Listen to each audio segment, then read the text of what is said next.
نہیں، غیبت بڑا سخت ترین حکم ہے، مردہ بھائی کا گوشت کھانا ہے، لیکن کوئی اپنی بچے کا رشتہ کرنا چاہ رہا ہے، آپ اس گھر کو کچھ نہ کچھ جانتے ہیں،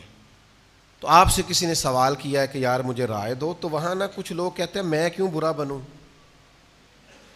تو وہاں اگر آپ کے پاس کوئی درست اور حقیقی بات ہے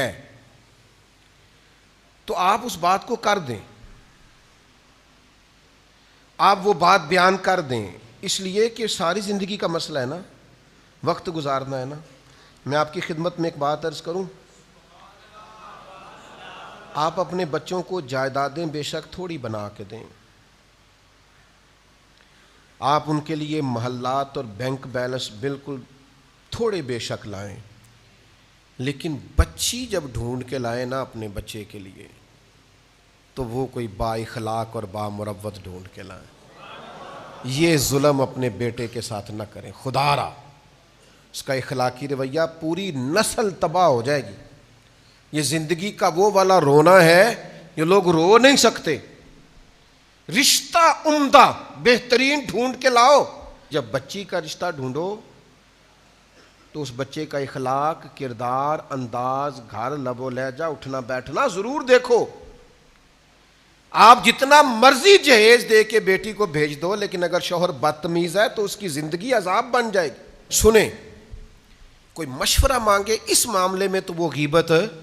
نہیں ہے۔ حضرت فاطمہ بنت قیس رضی اللہ تعالی عنہا کسی وجہ سے ان کی شکر رنجی ہو گئی اور حالات اتنے خراب ہوئے کہ طلاق ہو گئی۔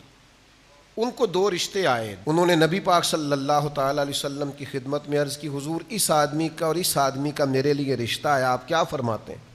اللہ کے رسول سب سے زیادہ پردہ ڈالنے والے، حضور سب سے زیادہ مہربانی کرنے والے، غلاموں پر سب سے زیادہ مہربان ہے،